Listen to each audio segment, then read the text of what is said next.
commemorated on Ken's website. Great storyteller about County Dublin. He writes about Dublin as well, but he has a memory connected with that other place you mentioned earlier on, Killeen. Famous for the paper mills, but that area of Killeen is really quite an ancient place in Ballyfermot. You might have heard of a Killeen down the country, a little cemetery for unbaptized babies, a little cemetery maybe for a sailor that was washed up on the coast and they didn't know what religion he might be, he would be buried in Killeen. You find it a lot on our islands around the coast. You find it in a lot of little townlands in the west of Ireland and around Kerry. You find this reference. It's a very popular place in Irish life. In 1913, for example, in Dublin, we have a lot of poverty in Dublin. It's still large. It's a really sad time in Irish history. Billy French tells us a little bit more about it and describes the terrible poverty, and we had the highest child mortality rate in Europe. No records from French. There was no insurance if the child died. How do you pay for a funeral? Many of the coffins were made by laths that would be found in the market, old fruit boxes. That's what a coffin would have been used as. So it's a really sad time in Irish history. Many young children, when they died, would have been buried illegally, and sometimes at night. So funerals would take place, under the cover of darkness. Billy French talks about his father remembering walking behind a horse and cart with other men, setting out for the place called Ballyfermot to bury little infants in the darkness of the night.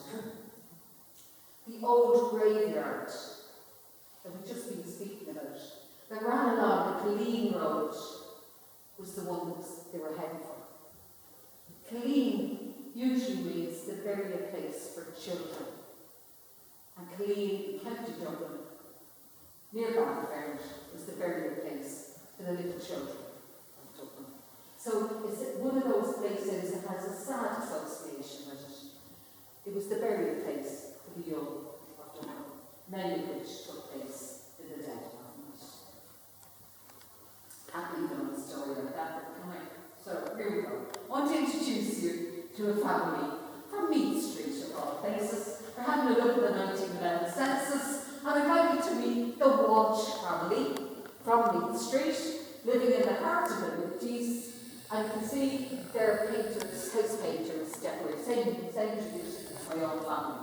And you see there, the two brothers, Ambrose and Philip, are both painters. So a BC little household in Meath Street in 1911. Why are we suddenly in the Liberties when we've been talking about Ballyfermot? Oh, there is a connection. Many papers. December 1912. Scene at a funeral. On Sunday morning, police on patrol at Ballyfermot noticed that a grave had been newly dug in the old churchyard.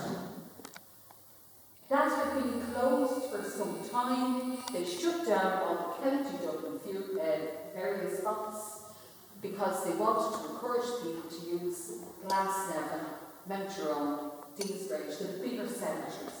Because there had been so many fever outbreaks as a result of the little cemeteries and pigs leaching into water supplies and goodness knows what else, this is the way out of it. You could no longer use these graveyards.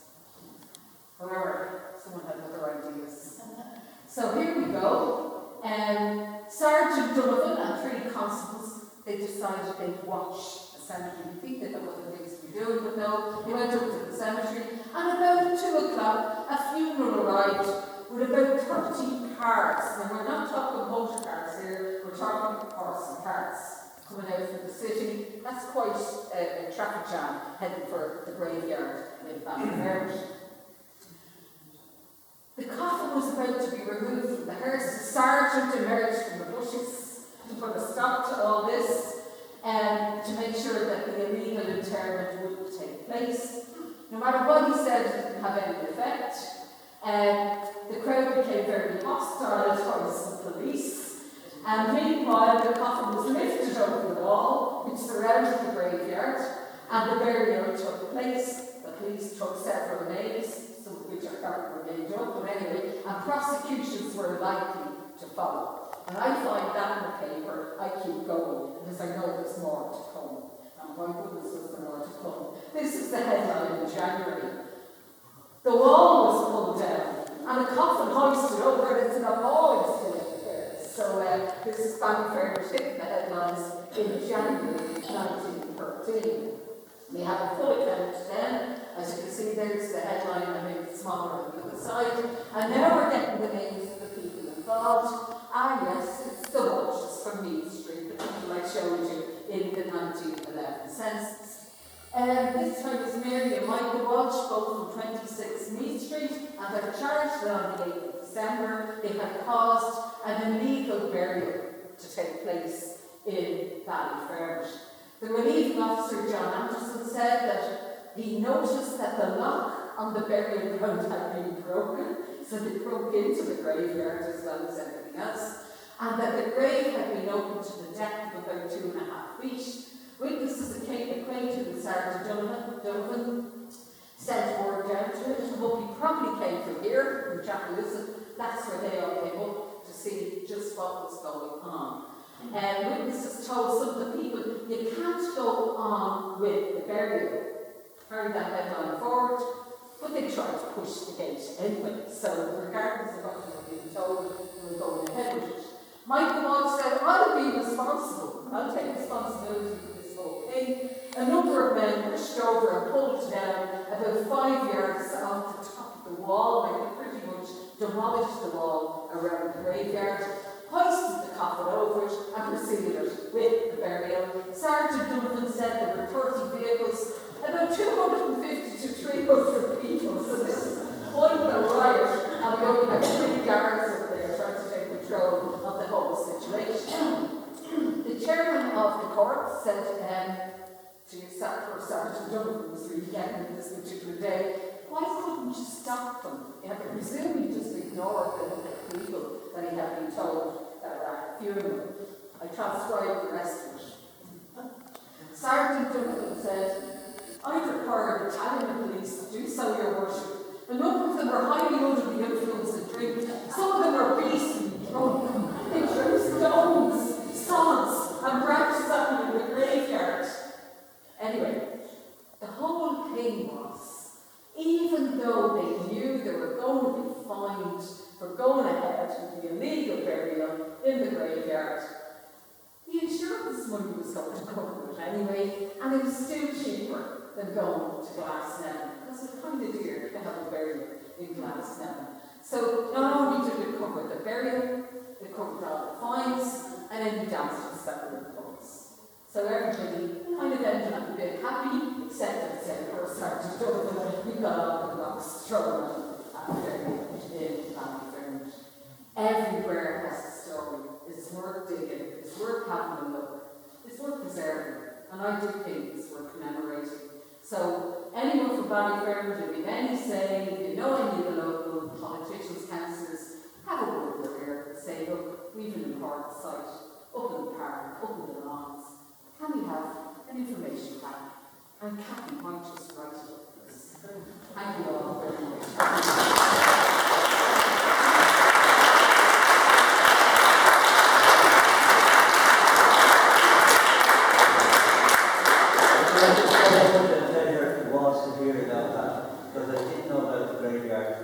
Old enough to remember the graveyard and see the castle. I'm much younger than that. So, does anyone have any observations that they'd like to make with the experience? I just wondered, why was it removed? The castle itself was removed sometime after the fire. So I think it's about 150 years gone. I suspect the foundations are still there. The graveyard is very recent actually. It's certainly living memory for a lot of people in Ballyfermot. I'm going to defer to maybe Ken, Sean, any idea what the graveyard about? Well, Yes. early 70s, yes, they were building Clover Hill, 72. Yeah, 72. So it's still relatively recently. Most of it is just covered over by clay. You know, it's still underneath, so there's headstones over to that park. The remains of the church are over the park. It's at the road frontage, so because they took it into, no, it's not back, it's on the road frontage of the church canal. Back in the swimming pool. No, swimming pool is there. Depends on which way you're looking at. It's kind of on the road. There's a crossroads there. Yeah. It's just at the crossroads. Yeah. Used to be, Would you just maybe go There's a big in the 60s, there was a lane, I think it was called Raffles Farm. That's right, after farm, yeah. With a graveyard. there. So they've taken that into the park because of that last one, I think, that happened in the early 2000s. All the remains are still there, we just thought they were over here. Because we used to play there as kids. That's right. Yeah. You know, a lot of the gravestones are flat, you know. Have you comments as well? Have you? Here's a question on your reserve centres. You think you came with many houses put along by the river, that kind of area. Yeah. Small, Sorry, just a second. No, sorry, I can't hear you. Yeah. over 20 people living in those areas. Yeah. Is there any, did you come across any records of Who lived in the area? No, you see, that's the sad thing about our censuses from the 1800s. The story goes that they went up in the public records for, that's not true. We actually hoped all those records because we needed the paper. So, you know, not everything can be blamed on revolution and other things. So sadly, we don't have the detail of those censuses that we have, say, in 1901 and 1911. And the reason they survived was someone forgot to lodge them in the public records office. Thank you. So at least we got something. But we don't have the detail. We don't have the names of who's there. We just know what type of houses they were. You know, that general account. It would be wonderful if we could find it. You know, really would. Sean? You didn't mention about the Lord Mayor's Chapelizod, Richard White, who was buried in the... Okay, so now we have another one to look for information. It was 1741. He was Lord Mayor of Dublin, and he was from Chapelizod. I don't know what part, but he was buried in there. So there's always something that has to go off now in Sheffield. Rich White. Is it WH White? Is there something?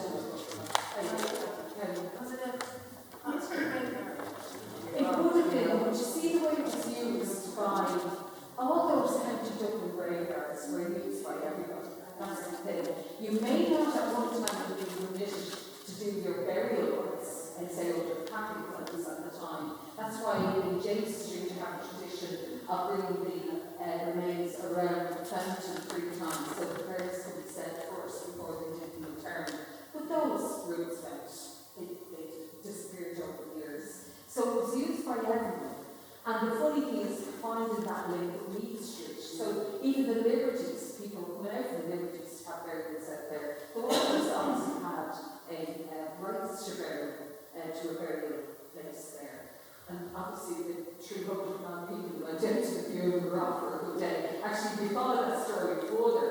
They went on for another funeral and often later on that day, so there was some party in South Dublin that particular day. A whole gang of people in the United States by the time, you know, but anyway, it's an amazing account to find. And I do have a little bit of sympathy for Sergeant Dublin when he was up against, you know, but not much, it has a chance. Cathy? you have a question there? Yeah, Was Ballyfermot known as Derek Land at some point? yeah, that's where we go right back. Right across. Yeah, that's where we brought it over. Yeah, if we had to go right back in time, I just started pretty much with the novels, because I had enough to do there. So, yeah, it's Ballyfermot, Ballyfermot, it's lots of pieces. He wants to claim it back now. Oh, yeah. You probably have to join along. Kathy, just one thing, what Sean was saying about Richard White, there was another 3 people here from Chapelizod, and maybe the older Chapelizod people we registered, 1815, Richard Dawson. He was a member of the Royal Irish Artillery. And there was 1862, Hugh Tremble, and his brother, I take it, or some relation, in 1898, William Tremble. And they were from Chapelizod here. So there was a good few people, you know. We tried the City Hall for names, but they're gone, you know, no reference, you know. But you do find references in the newspapers to their names. So, you know, we could pull them together in some way. But don't forget those remains are still there. Scared children following this one. Lady in yellow, we had a question. Something? No, I was just saying that's about the records. Yes. Yeah. Like we have the young graveyard in Palmerston as well, and it's very hard to find records. That's right, Like, yeah. yes, we have the headstone, we have some of the names that are on the headstone, but like the actual burials. It is. It's really frustrating. But at some stage, it's amazing how stuff turns up. You know, random things. For example, I was looking at on my desk the other day was an actual subscription list for when they were building Ratmount Church. Now, how random is that? So that you'd actually get the list of people who subscribe to build a new church in that month's Green Dome. So stuff can turn up. People have it in atoms. That's why you need to keep an eye on people. With old houses and children, they're cleaning in the gas and they skip a rise. You know, and you have to make sure the local historian gets in there first, just in case something important is going into the skin. They're somewhere. We mightn't find everything, but it's worth looking. It's worth trying. Something here? Yeah, we have part of the decade of commemorations. Decade of commemorations goes from 2013 to 2023. Yeah. So that's 100 years back. All of the things, you think about what happened in those 10 years, 100 years ago, we could be here all night. But it was set up by the government to do the decade of commemorations, to look at, rather than calling it a decade of celebration, because there's things in it we wouldn't want to celebrate. Yet there are things in it we would. So commemorate it. Let's look at it and see what we can find. So you get the lockout, for example, you get World War I in it, you get the 1916 Rising, War of Independence, Civil War. That's the decade of commemoration. We just come out at the end of it. One of the things you got out of that was me. So they made the historical residence programme to try and promote things like that. The other thing they did was to say, well, look, at the end of the decade, what happened was we lost the public records act. It went up, and an artillery shell went in, it ignited all the ammunition, dynamite, whatever the rebels had in there, and the whole thing went up. So we lost nearly 800 years of records. And the whole thing was, could we find a way of replacing them or seeing other copies anywhere? What they didn't realise was, yes, there are. In archives in America, random Irish manuscripts were turning up that they didn't even know what they were. And they put out a call worldwide to see, can we get them? We're not looking for these copies back. Digitise them and just have them on the web. So it's called you can call it, look at it a couple of ways, Beyond 2022. That's one way of looking at it. Or looking up the virtual treasure. So nothing is original. Some of them are in the archives here, some are in the National Library, a lot of them are in Prony, the public records of Northern Ireland, and it took a bit of talking them into it to share them, but now they're sharing them on a daily basis. So it's really coming together. They reckon they've got about 80% of what went up in flames, which is phenomenal. And even today, on Twitter feed, it's only since it started, and it's absolutely amazing. Now, it takes a bit of getting used to, because every archive is a different way of storing things. Every archive, some of the archives are originally just bypass, you know. So they're catalogued properly, they're all slightly different. It's been a massive challenge for them in Trinity. But they have made a huge effort to do it and pull it together. And to me, it's going to be the lasting legacy on the decade commemorations. We're trying to fix what went wrong. Because our history is worth commemoration. Look at the stories you can pull out of the park. It's still grass today. Look what lies underneath. It's part of what we are. You know, it makes us what we are. And it's something to be really proud of. And you know, we're digging. I have a big challenge pulling that story together.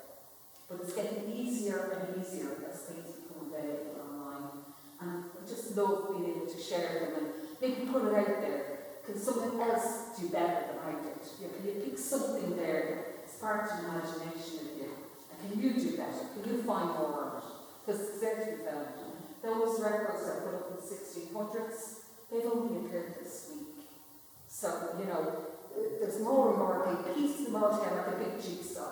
It's really worth doing. And who would have thought that Ballyfermot have rolls, these handwritten documents referring to the Chapelizod spelled wrong, you know, who was that? All found in a really old document. So, yeah, have a look. If anyone has an interest in history, do have a look digger. You'll get used to it very quickly. But they're all from records all over the world. And we're really lucky that we put money into trying to make good something that happened over. But can I just say, ladies and gentlemen, the next time I'm caught up in the skip.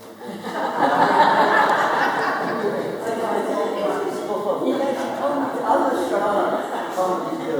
I'd like to say on behalf of Chapelizod Festival, I'm going to make this presentation to Kathy because she had a wonderful presentation tonight. A final round of applause.